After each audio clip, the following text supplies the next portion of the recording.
back with After Action Workshop. It is about, we're right about a week Yep. before Christmas. I think we got, we're what, 8 days before Christmas? So I don't even know anymore. Some shit like No, we're that, right? Yeah, like we're like right there, man. So uh I guess we can kind of call it the pre-Christmas show. Uh Mhm. and the pre, I don't want to say the pre-holiday show because the holidays I think we kind of count that in as soon as Thanksgiving comes around, right? Thanksgiving, yeah, You know, yeah, this yeah. whole holiday season thing, right? So yeah, so this is one of the holiday shows. I know we talked a little bit about this last week in reference to the holidays. So we're gonna kind of keep that theme going and and just some of the pressures, some of the hardships in dealing with the holidays as a first responder. As a first responder, I'm going to start off real quick by um, I was just thinking, like, what when did it get that way? Like when did it start getting like to be a stressor, a weight, an obligation, just one of those days, one of those times of the year that just kind of wish we kind of breeze right through it, and then just kind of get in January and get the next year started. So, and for me, and this is kind of deep rooted, but I've gotten one of those birthdays right that's close to Christmas. Just kind of sucks that way, right? Uh, so and this isn't, my mom, God bless her, she made it a point to make sure it was two separate days. I had my It's good. birthday and I had Christmas, so God bless her on that. But man, everybody else, Oh, and as a I kid, know. I got a birthday close to Christmas too.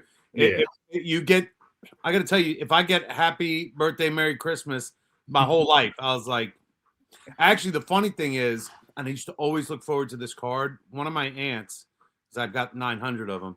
One of my aunts, for somewhere along the line, got my age screwed up, so I would get last year's age every year. Like she was off a year. right, right, right. And as that close to that close to Christmas birthday, you'd get this right here. Hey, this is for your birthday and for Hey, Christmas. Chris. Yep.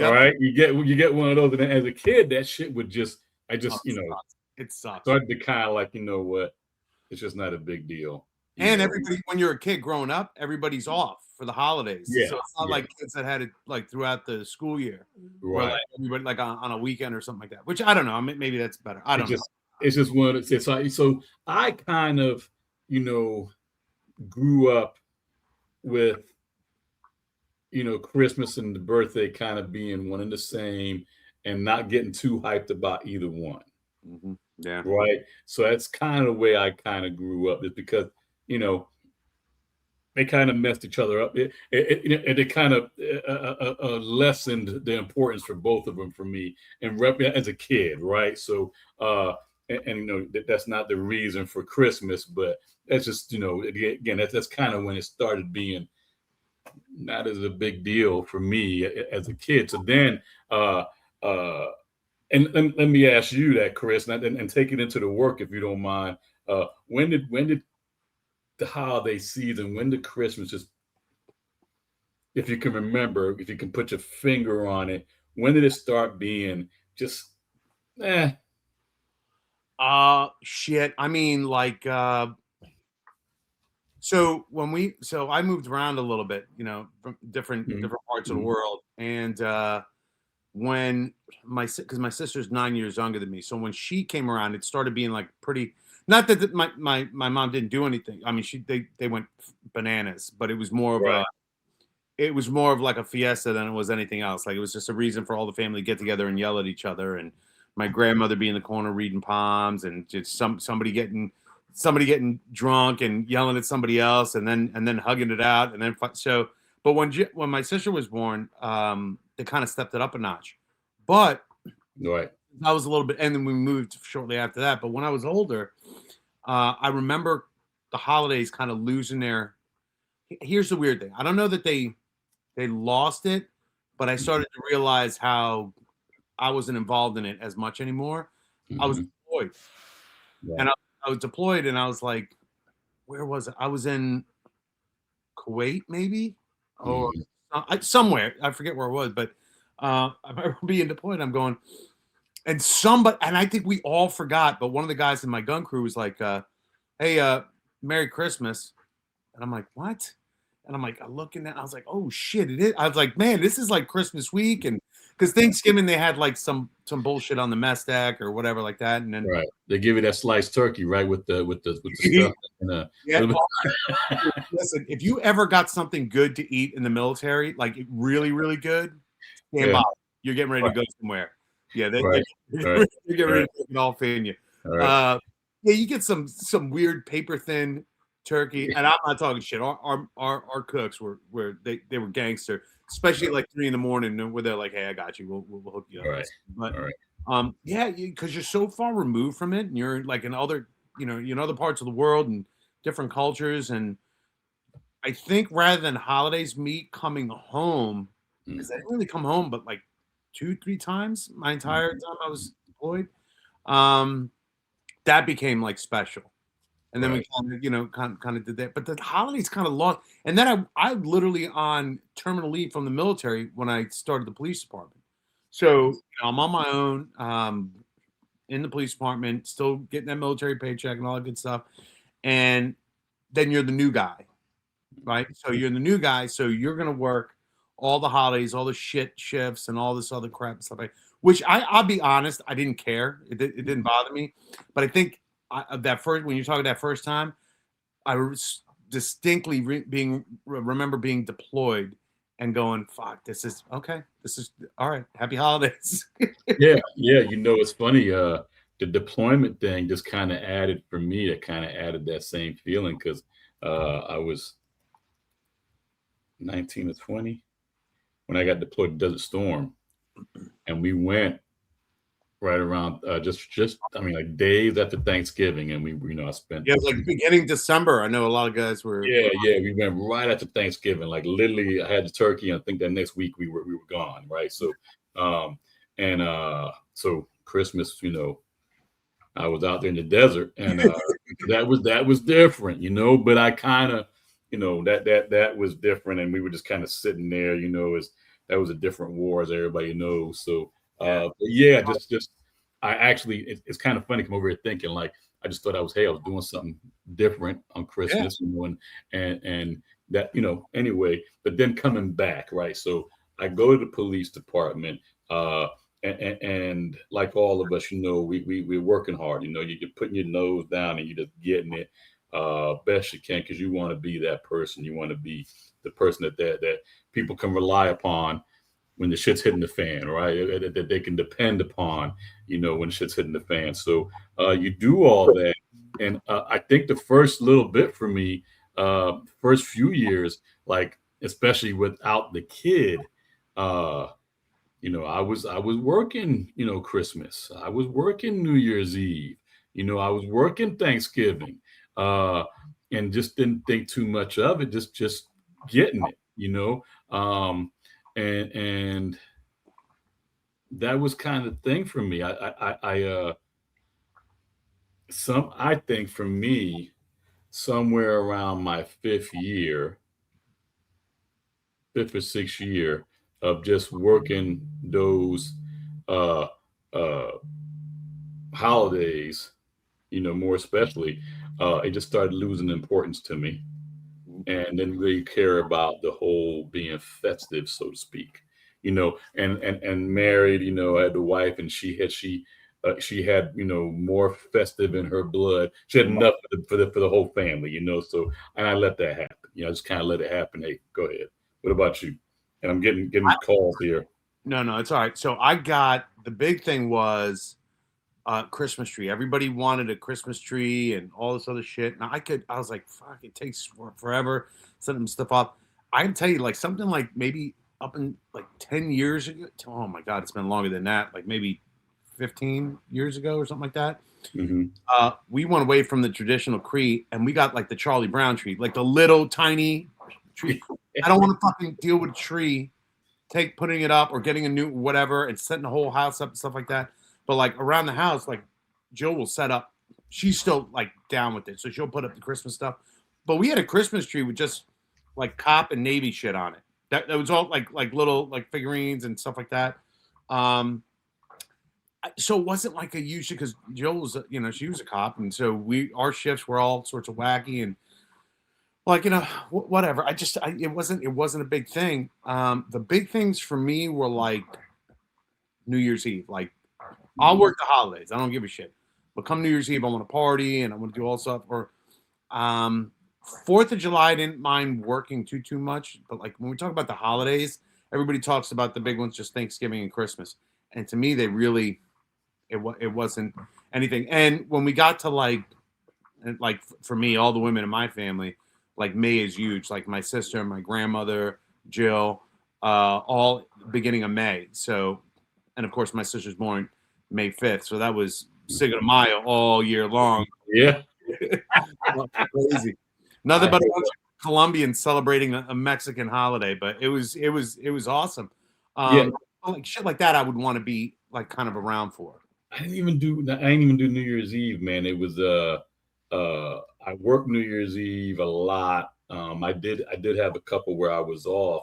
I think, and I'll tell you that this always. I think I brought this up one day already. I always remember that day, New Year's Eve, where I got called in, and from a party, got called in. I'm an on-call guy, and go out, and it was the fire. The lady had the cigarette hits the couch. Supposed to sleep. Cigarette hits the couch, and anybody that the burning flesh is just one of those things that you just never forget. So yeah, that always sits in my mind as one of those things that just kind of tainted even New Year's Eve for me. Just like I'm over here partying and this kind of thing has happened. And just kind of nasty in that way. So. Yeah, just to think that over the years, and I know if Doug was on, he everybody knows his story on Christmas Eve, where he was coming home and he saw just a horrible accident, and rushed. I say rushed home, but when he got home, wanted to share that, and kind of got shut down.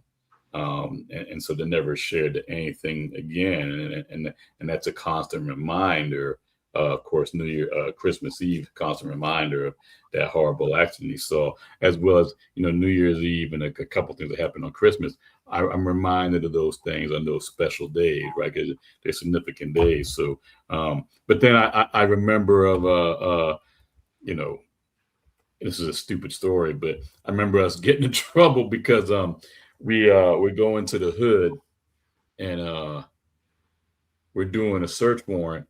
SWAT team warrant, and we're in a U-Haul truck, and because it's hard to get in the hood, and get spotted, that thing. People are whistling and giving heads up to everybody. So we're in the U-Haul truck, we're all hanging on, in the U-Haul truck, and we're waiting to get to our location. And man, the streets were full of people.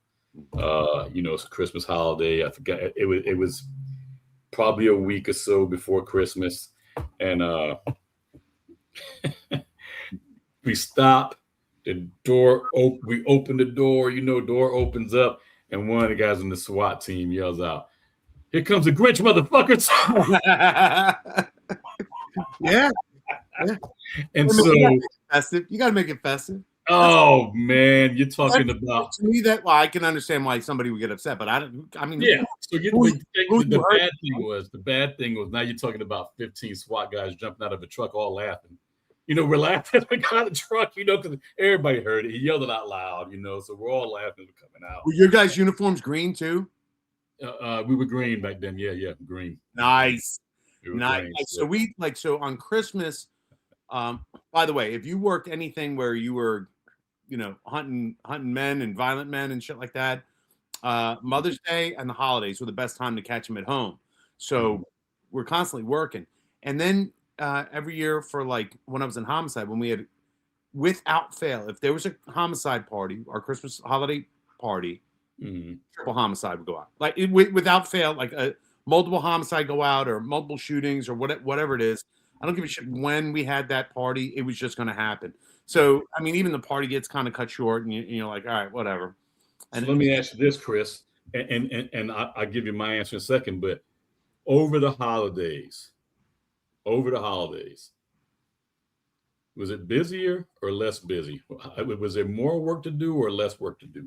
oh, I know we were slammed. I like narcotics. We were slammed, and in homicide or violent, like Yeah. robbery, homicide, slammed. Like I don't. It was when it gets really really hot, it gets busy, and the Mm-hmm. holiday seasons. Because again, people are spending money. They're out there. They're doing their things.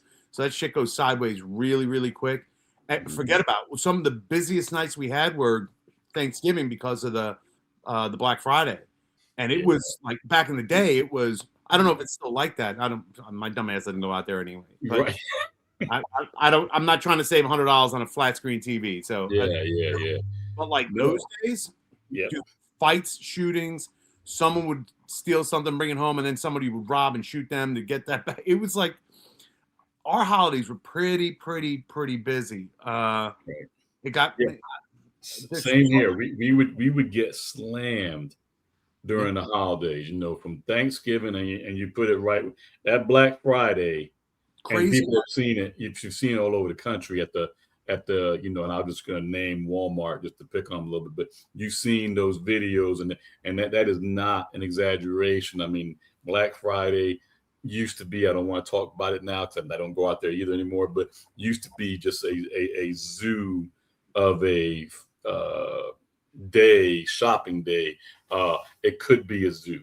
But from that point on through January, like second and third for us, because we would have the bowl games and just be people all over the place. So Yeah, the violent crimes would just skyrocket for those 6 weeks.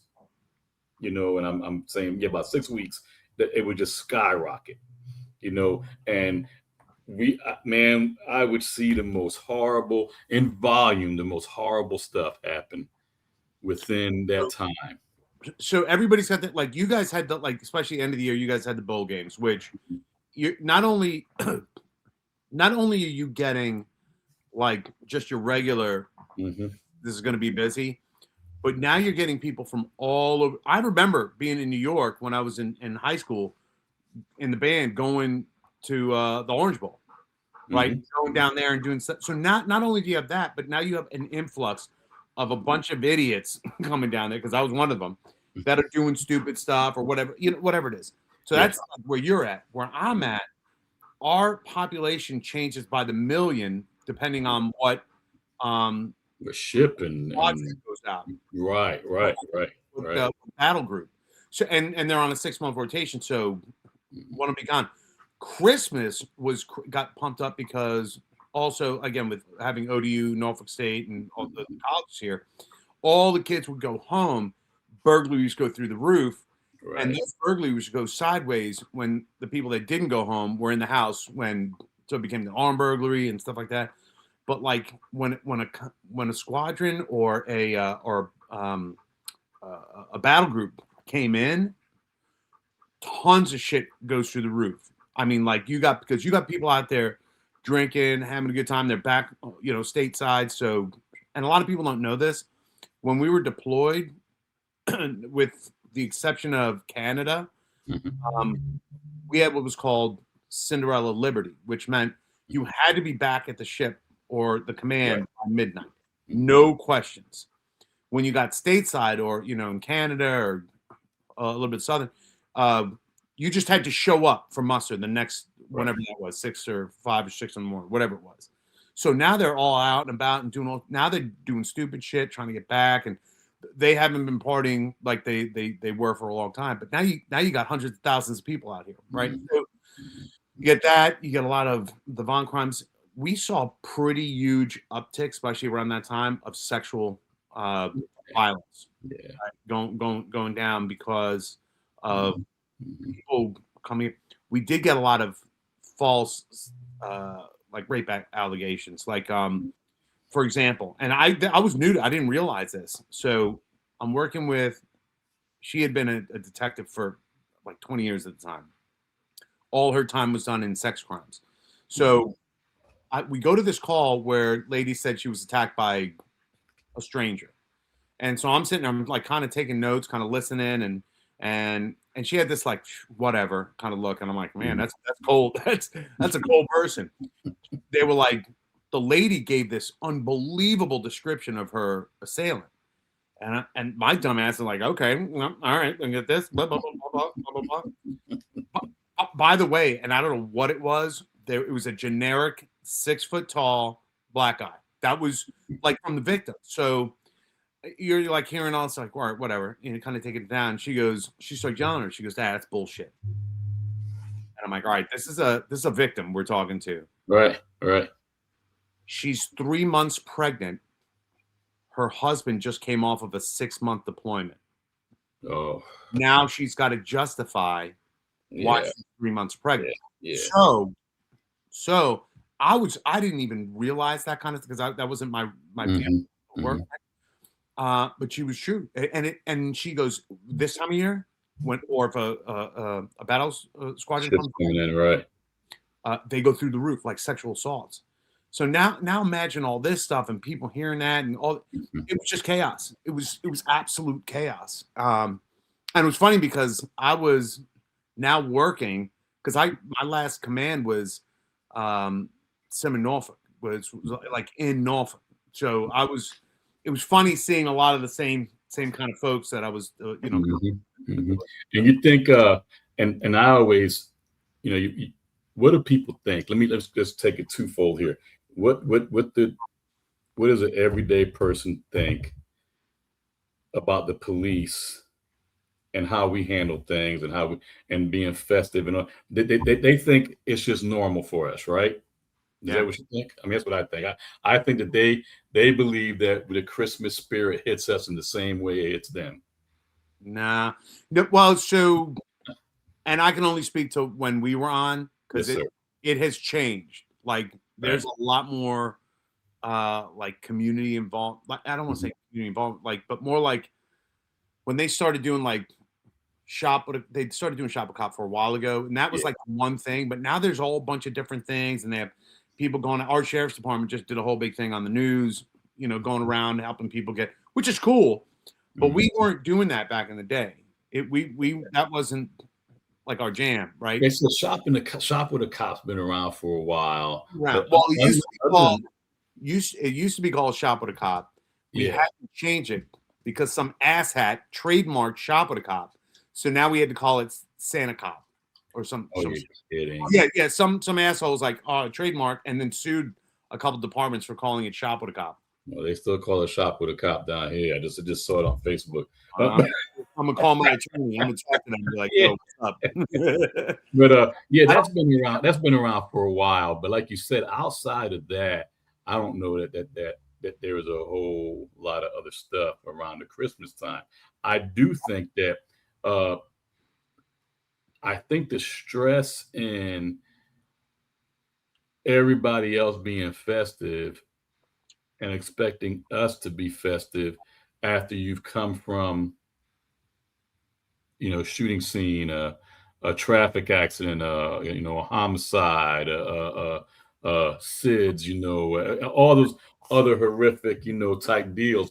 It's hard to bounce back from that.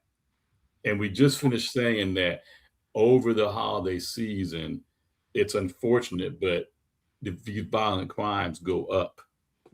And let me answer this, because the violent crimes 100% on point. You know what really used to bother me? When we go, and I don't give a shit what area it was, white, black, Hispanic, whatever. There was always a portion of the community that's, again, significantly just poor, right? And watching some of the kids with nothing, and then you go like a couple blocks one way, and they're arguing because somebody got a transformer and I didn't get, and they're all like, that used to I'm like, because you want to grab them and be like, hey, like 4 minutes away from your house, there's like 15 kids that don't have shit right now, and they're also getting treated like shit by their family.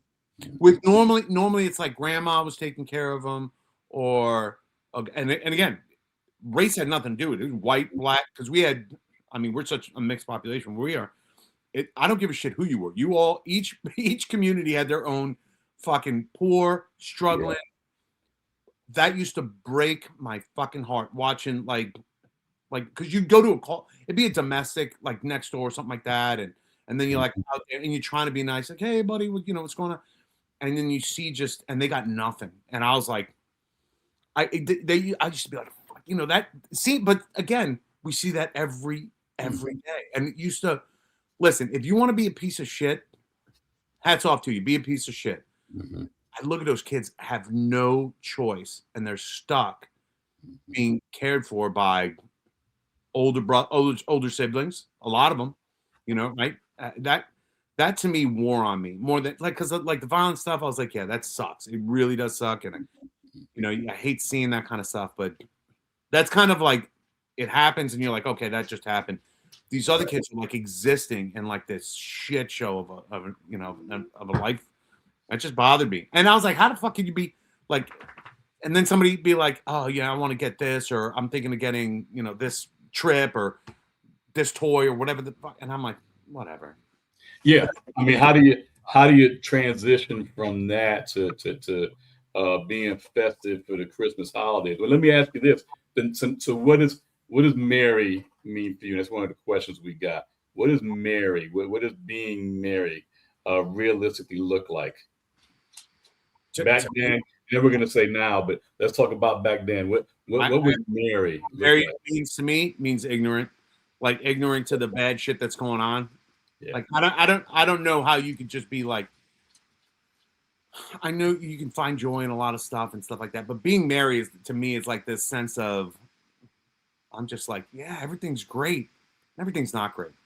Things can be great from time to time, but merry to me in my mind is like this constant, like just a very joyful person. And I'm like, right.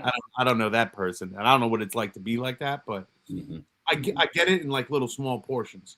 Like you do something works out, or you get somebody like hooked up with housing or with some support. I worked with a couple nonprofits when I was on the job that used to help folks out. I'll plug them all day long.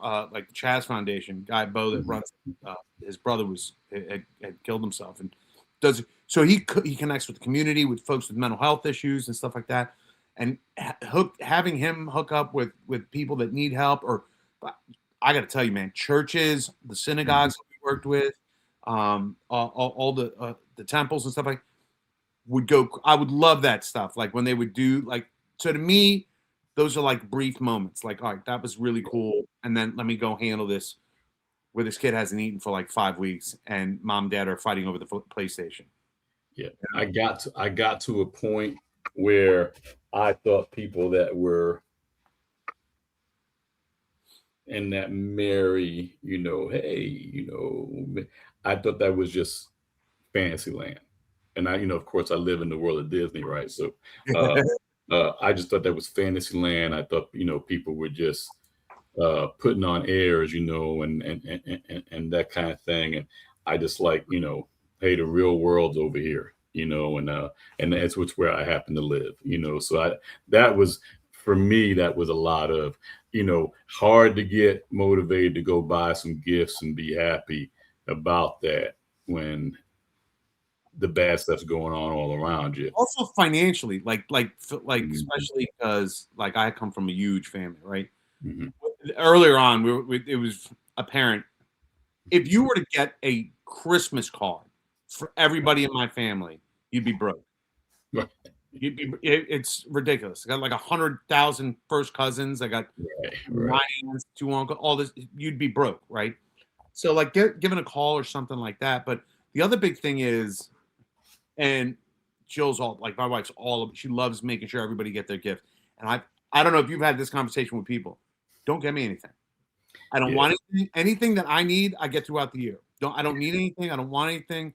I'll say give me underwear. I'll get socks or underwear randomly throughout the year anyway. I don't want any, like, to me, opening a present doesn't like oh, okay, I get it. Right. I appreciate the gesture and everything, but yeah, say and don't get me a card. Right. I don't give a shit about. And I love. Oh, this is a good one, right? So I have a couple friends that sent out the family. You get the family cards with Mhm. take a portrait, and on the back it lists all the shit that they did. But get a couple of them that do it, and I'll send them. I'll call them or send them a text like, "Hey, you look stupid, and like, I can't believe your wife made you dress up like that," or something like that, right? So I got this one. My address. Right. I have no fucking clue who the people are. Like no, like I don't know them. Oh wow. I put them up on the fridge. Right. I was like, who the fuck is that? I'm like, that's our people, man. She's like, what are you talking about? And we're like, and she's reading and she goes, oh my God, this kid got into college. I'm like, we've been waiting for years for this kid to. She's like, do you know these people? I was like, I have no clue who these fucking people are. So we have some strangers Christmas shit on our fridge. So to me, that's being merry. I'm celebrating somebody who And fucked and up that the and, wrong. that, and that's okay. So I think that we got to remind people that well, remind us, we know this, but people that don't know that around the Christmas time it is a little bit tough to get married. But what does it look like now? What is being married? What does it look like now? And this is a great time to bring this up. Hmm. You and Doug are working on some stuff down in your state, Hmm. some Hmm. bad shit that happened. We're up here in Virginia, and we just recently had a suicide, law enforcement suicide, this time of the year. Like it doesn't surprise. It sucks all day long, but it doesn't surprise me because Yeah. people get lonely. People get lonely. You get lonely, and maybe you get separated from your family, your loved one, or you don't have family or loved ones, or stuff like that. But and work is everything, and then you kind of go again. And I'm not talking about this what's going on here, this year, but like the theme is it's kind of the same. And the holidays, it's one thing that to be like understand that hey, sometimes the holidays aren't great for everybody. Mhm. It's another thing to appreciate the holidays really suck a Mhm. lot for some people. And I'm like, I think my sister's going somewhere. Like they're taking a trip. Like we've been traveling. Like me, we've all been like on the. Yeah. My greatest. Someone's like, what are you gonna do for Christmas or the holidays? Be home. I'm gonna get to stay home and do I'll watch TV or whatever. But of Right. course, we come home for the holidays and do nothing. And in the middle of trying to do nothing, we get hit with some horrible shit that Right. happens Right. somewhere in our state or around the country. Just so, So I think, and you're kind of saying what I was going to say is that for me, being married is to be home and be around my family. yeah, I appreciate them more now than I did. Then didn't know how to appreciate them for a long time. I kind of lost that for a little bit. So uh, being married now is being home and being with my family, because I think I know I am more aware of what's going on around us, like you just said, with mhm, the mental health of our people, and knowing that this is the time of year that there are a select few out there truly have been struggling all year, but it gets heightened. Is that a better word? A good word to use during the Christmas holidays? It yeah, gets heightened at this time of year, uh, and so I'm more aware of that. So uh, being married kind of has two meanings, to dual meaning for me, right? So I'm appreciative of being home, and I'm happy to be with my family, and grateful for that. But I also understand that that doesn't mean that for a select few of us out there as first responders that are truly struggling with the demons that they've been dealing with all year, and now for them to have somebody smile in their face and say, "Hey, this is a great time of year," when a lot of times, those people that are struggling throughout the year, it's again, it's getting heightened. There's more shit happening. It's becoming more violent on the streets. They're seeing more stuff, and the pressure is greater now to put on that happy face. yeah, You yeah. know, So a friend of mine sent me something like, oh hey, happy first day of Hanukkah, happy blah blah blah. and it immediately was followed by what happened over Bondi Beach or Bondi Beach over in Australia, the mass shooting and stuff like that. And I'm like, politically, religiously, all this shit kind of comes to an end. So here's funny, and I don't know if I said it last show, but I when I was just up in New York, we brought it up because we're doing this Power and Peers training, and I asked the crew that was taking the class. I said, "Have you ever met somebody that was so happy you wanted to punch him in the face?" And everybody's like, "Yeah, 100%." And I'm like, "That's us. Like that. Like Yeah. that's not normal. Like most people don't look at somebody happy and go like, I just want to punch him right in the throat, that kind of thing." Right. Well, I think we look at that like, oh my God. I don't think they realize how shitty life can be for some people sometimes. And it's just, it's heavy. It's heavy to see. So here's the irony. I don't think I trade my experiences for anything. No. I don't, as shitty as they are. I wouldn't trade them for anything. I'd love doing what I do. I love doing it with the guys and girls that I was doing it with, and still get to do it. But man, it's one of those weird things. Like it sucks, but at the same time, you're like, man, we listen. We had some really funny ass, great times on the job that are just awesome, and I wouldn't trade it for anything. But you kind of got to take the good with the bad, and like to what you were saying, like back in the day, I don't think we realized. What was it?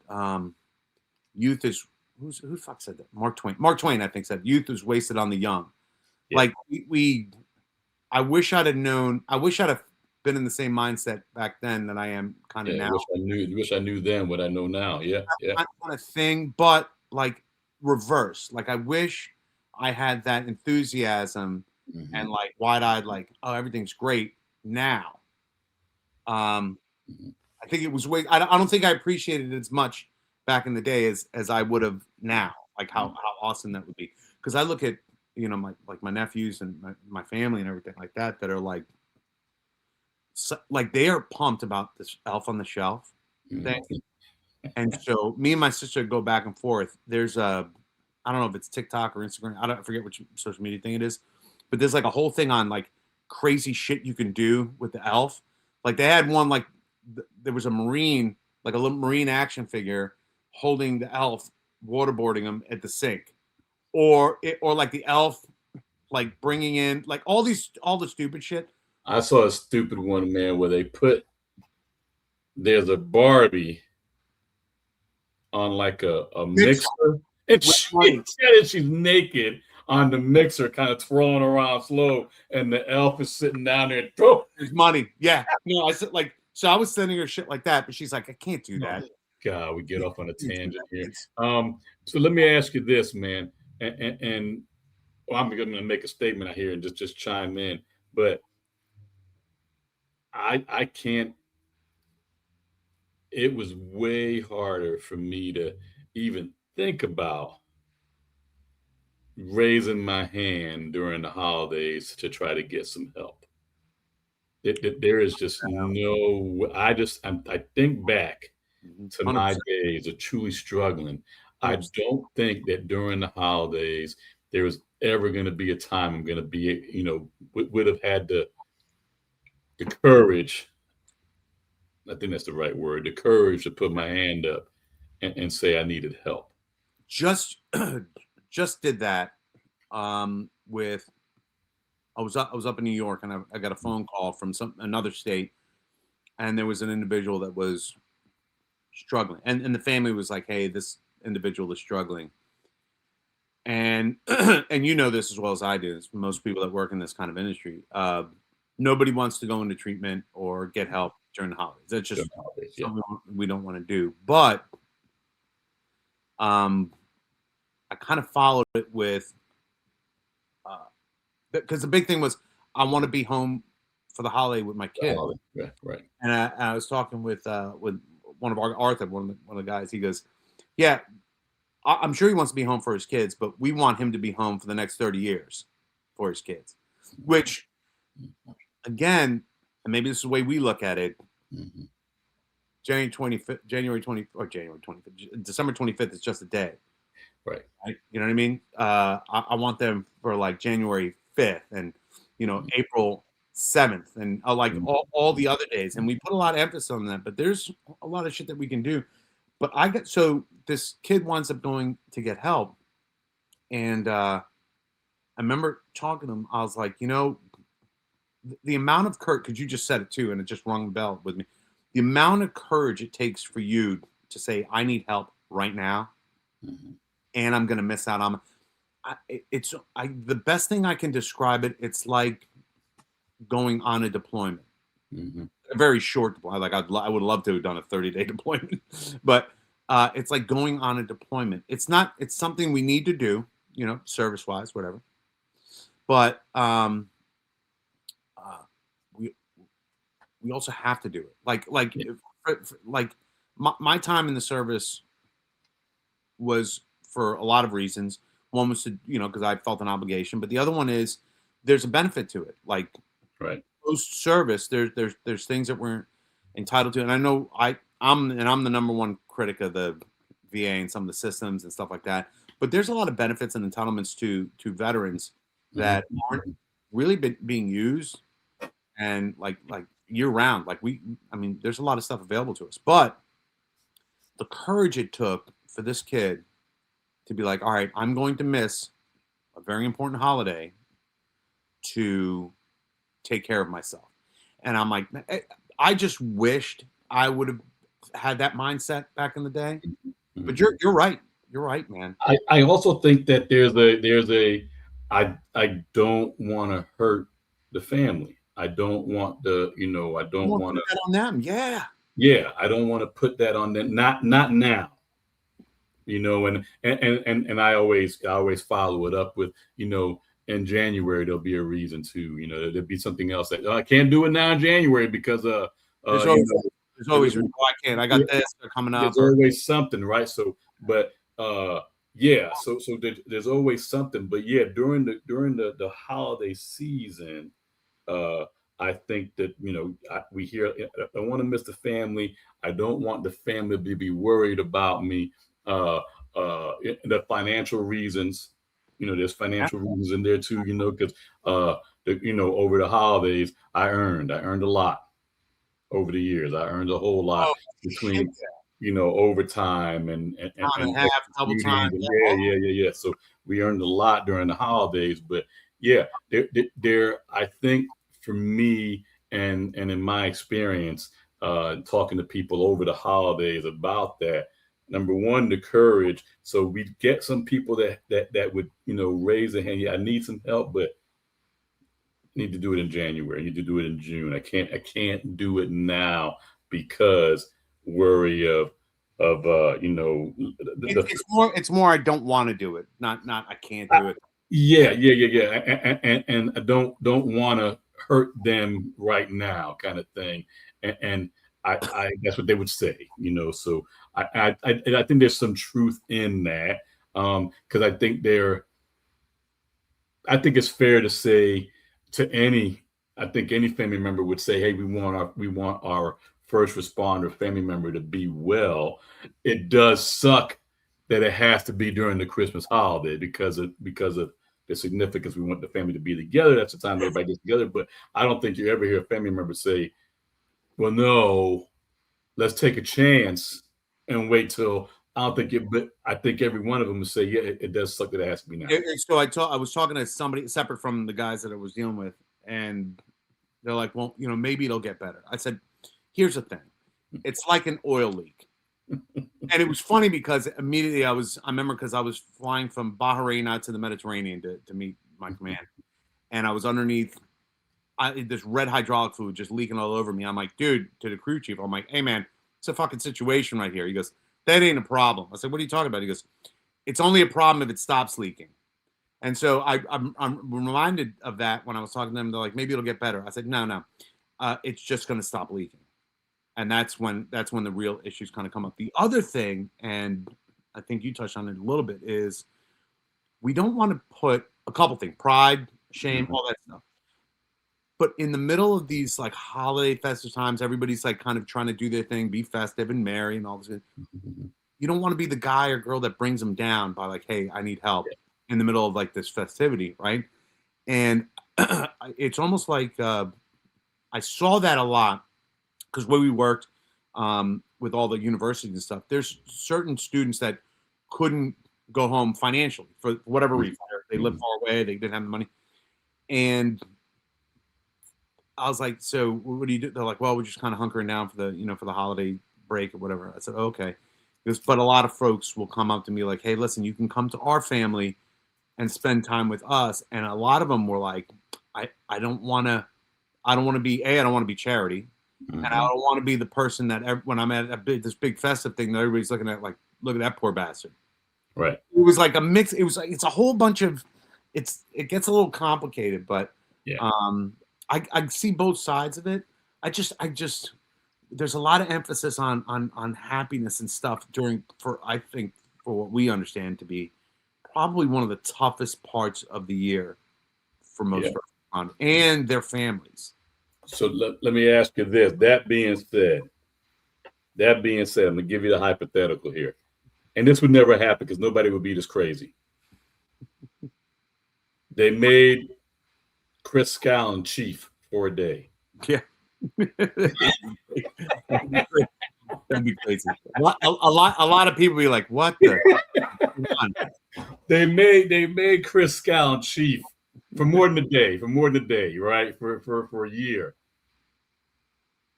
How and this is your first holiday season. What do you think would be the best way to support your troops? To and whatever that means. I'm just gonna leave it out that way and make it real broad. What would be the best way? I'll tell you. If I were in charge, if I were like the head chef, I wouldn't be home.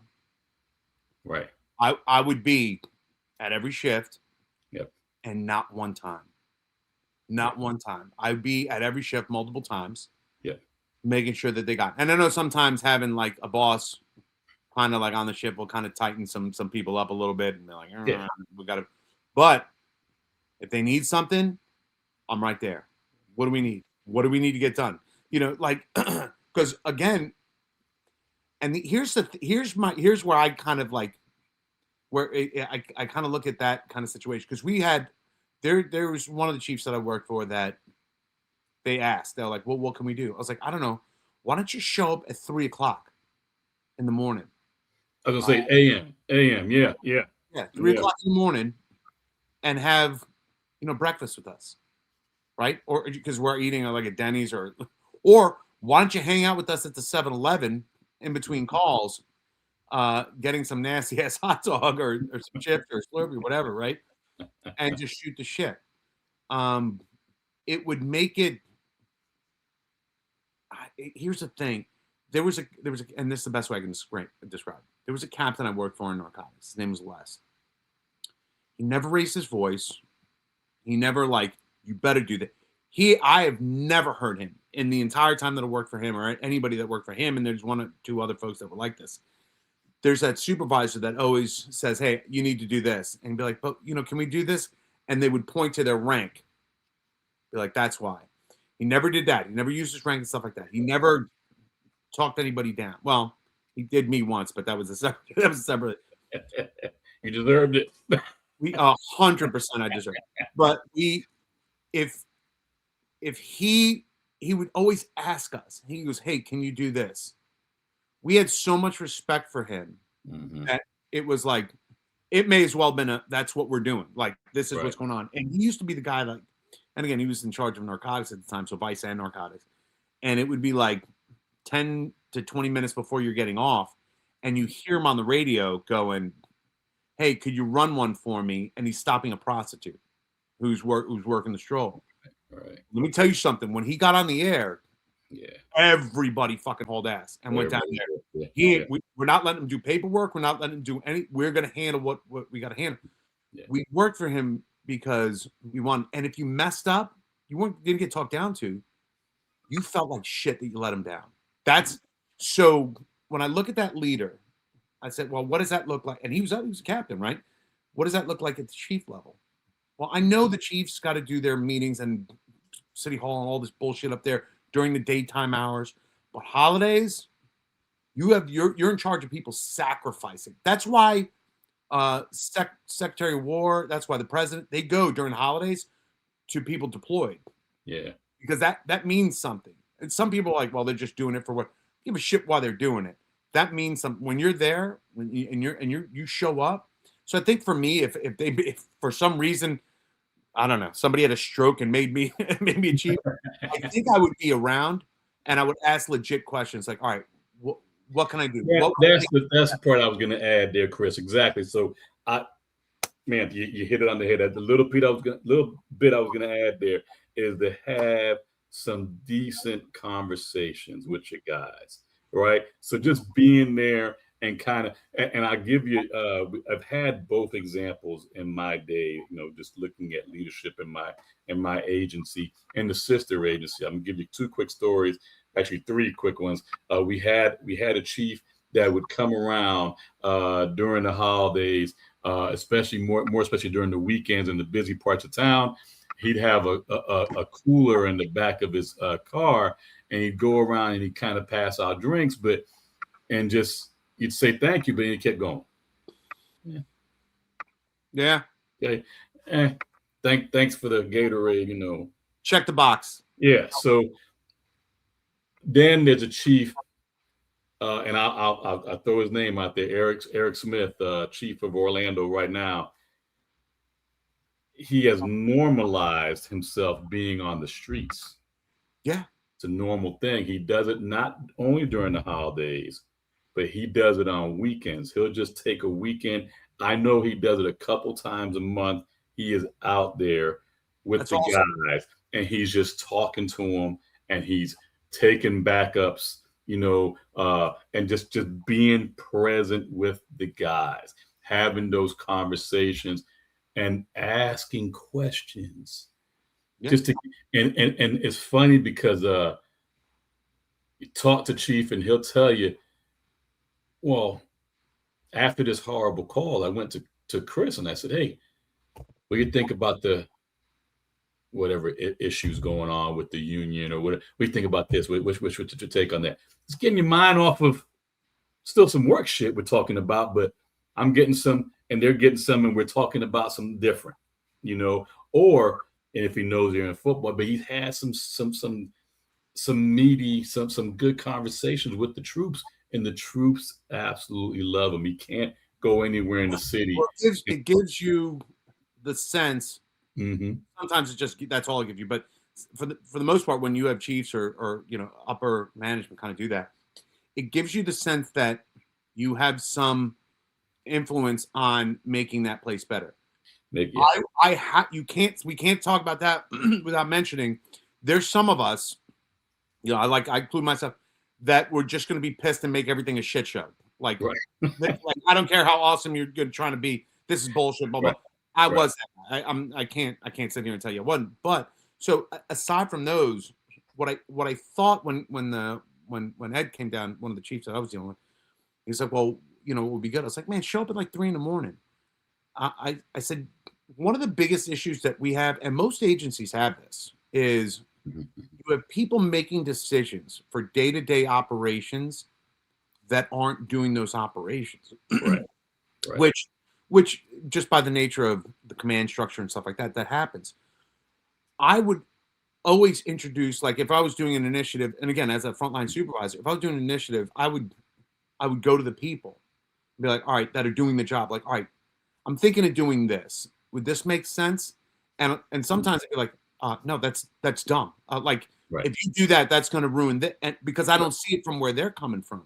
Mm-hmm. So it's 30,000 feet. That's why I say we got to look. Got to remember the Chiefs always got to look at things from 30,000 feet. But but I want to make sure that we also know that, like, we're there. The patrol is backbone of most agencies, or for all agencies, really. And like specialty units help support patrols efforts and stuff like all that good stuff. And it's nice to have that chief come out and normalize that stuff. But it's also important for us, if they're doing that, we don't see the big picture.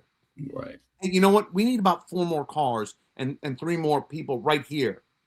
That's what we need to make my life easier. But I don't know why you guys and Bubba, he's looking at an entire agency and working with having to do more with less. some things are going to take a hit, and we have to appreciate. And hopefully, that's when you know what I would take a lot better. Like I would work, and we talked with the guys that I was working with. I was like, I go through a plate glass window and work with nothing if I knew that guy, because I knew that guy had my back, and I knew he'd be like, all right, if I can help you, I will. And dude, when he said that, we sat us all down. He's like, listen, I'm going to do what I can to support you. If I can't, it's not that I don't want to. It's that I have 4 or 5 different things that are taking precedence that I know for you doesn't mean a lot, but for them and for the whole entire program, agency, yeah. So we have to look at it from that angle. The other thing that I really liked, and if I was ever in that position, I would do it. We had this in homicide. Like twice a year, we'd have not even twice a year, like maybe once every other month, we'd have a meeting. The meeting was with everybody in our violent crimes, and then it was just homicide. So homicide would be sitting there, be us, corporals, sergeants, lieutenants, and the captain. And the captain would come and be like, here's what I got, this, this, this, and this. Does anybody have any questions for me? And 1 or 2 people might say something that's at his level. And what you don't want to do is you don't want to cut the legs out from like your sergeant or your corporal or your lieutenant, right? So you ask questions that are appropriate for that, which is cool. Right. And so the captain goes, all right, I'm going to step out so you guys can discuss what you need to discuss without me being here. So he would leave, and the lieutenants would be like, all right, here's the mission. This is what we're doing. This is what we need. Go over a couple different cases. Hey, what are you doing on this case? Blah, blah, blah, blah, blah. Because, all right, any questions for me and for the lieutenants that were there? 1 or 2 questions, be like, all right, I'm going to step out so you guys can continue having the meeting. And they did that for all the ranks. And get down to like the sergeants, and the sergeant's like, all right, assholes. First of all, I asked that dumbass question. You knew the answer. You threw the lieutenant on the butt. We'd have that conversation. Right. The frontline supervisor would be like, we're out. You guys work with each other. It's now time for you to have your meeting. I got to tell you that process, because you bit your tongue. You didn't want to bitch about like me and Raul having a problem with this case. He wanted me to do some shit, blah, blah, blah. I had to bring it up to the fucking captain. That's not his purview, right? But when we got into our meeting, all right, fuck sticks. Yeah. Do this. Why are you doing this? Right? And we can have like a real kind of conversation. Like, here's our goal. Do your job. Don't fuck anybody else while you're trying to do your job. See how you can help somebody doing their job, and so that we can make our boss look like a rock star, and then he or she can make their boss look like a rock star. That was our goal. Dude, I got to tell you something. I worked hands down, and we didn't get along with everybody on the team. But I will tell you this much, man. That was phenomenal. And I always appreciated that. And I thought, man, what a great leadership kind of. I think it's presence. I think what we just said is absolutely making sure that leadership is present during the holidays. Don't disappear during the holidays. Make sure you're there and make sure it's real. Like, don't be the check the box guy, right? Make sure it's real. Make sure it's meaningful. And that doesn't have to be grandiose. No. It's got to be real. It's got to be genuine. How you doing? Everything going okay out here? Talk about whatever it is, but it's got to be real, and the guys will recognize actions. And I'll leave this, and then we're coming up on time. Yeah. I was one of the newer folks that were in our violent crimes unit, right, in homicide, and I had this car was a piece of shit in a pool that we were using, and we were getting ready to go out on something, and they're like, hey, they're like, Chris, you and Scott's car, it's out of the fleet. You have this one now. This is a new designated car. It was a brand new Impala, which at the time was like, holy shit. It was like a spaceship. And we did our thing. We came back, and I'm like, hey, how did we get a new car? The captain said he didn't like his people having to respond to everything in a bullshit car that may or may not make it. So he had a new car as a captain. Switched out the biggest piece of shit car for him so that we could use a better car, because he's like, I don't have to go to these fucking things. You guys got to do it. At least I want you to show up and be in like a decent vehicle. And I was like, I want you to at least get there. Yeah, 100%, right? And of course, inevitably we crash it or something, right? Like we do something stupid. But there was a couple things, and I said that I was like, hey man, that is a baller ass move, man. That was awesome, man. That was. And of course, there's the one naysayer. He's like, oh, yeah, you know why he did that? I'm like, yeah, because we had a piece of shit car. He goes, no, the biggest piece of shit in the car gets replaced by the newest car in the fleet. I said, okay, what did he just give us? He gave us the newest fucking car in the fleet. So listen, like again, but we're cops. What are you saying? Right. Right. We're gonna find a And reason. I look at it as like, hey man, this guy knows we have the job to do, and he's fucking helping us out. And I just thought that was awesome. And It is. It's about being real. It's about being real during the time that matters, man. So yeah, man, we're coming up on that hour, man. Great discussion. And like always, guys, thank you to our boss, Marky, who is just behind the scenes doing her magic. Our boy Dougie checked in. He's busy with some stuff, but he's sorry he couldn't make it, but he'll be back next show. I'm not sure if we're doing it next week or the week after. Any case, as always, and before I even get going, this is the time where it a lot of us are struggling more, or feeling it more than we do the rest of the year. And as we always say, if you or anybody else needs some help or need anything from us, After Action can help you out. We have a 2-week program. We have a month-long program. We have IOPs. We have clinicians. We can help you. Reach out to us. Our information will be in the credits at the end of the show. No matter what it is, how big, how small, we can help you out no matter where you are in the country. I will say, along with talking about our boss over here, Marky was a gangster coming up with. We had an amazing, information that we can disseminate. Yep. She created an amazing flip book, flowchart stuff. We gave her the information, and she glam rocked that shit. Awesome. Yeah. So if you're interested in wanting to hear about what we do and what services are available, reach out to us and we'll make sure you get a copy. It's kind of like a guide, like a go by. So if anybody needs that, definitely reach out to us. We can get it to you, and it goes step by step. You make this phone call, and we kind of walk you through the process. It's really, really simple, and the big deal about it is that we've really simplified it. We've made it easy. We've made it so once you make that first call, we can get you the help you need, and we can get it quickly, and we can get you good help. It's absolutely good. So anyway, that's what we're trying to do, is make sure we help our people. And with that, like I said, our information is going to be in the credits. So if you need anything, reach out to us. We got you. Good night. Merry Christmas, guys. Merry Christmas.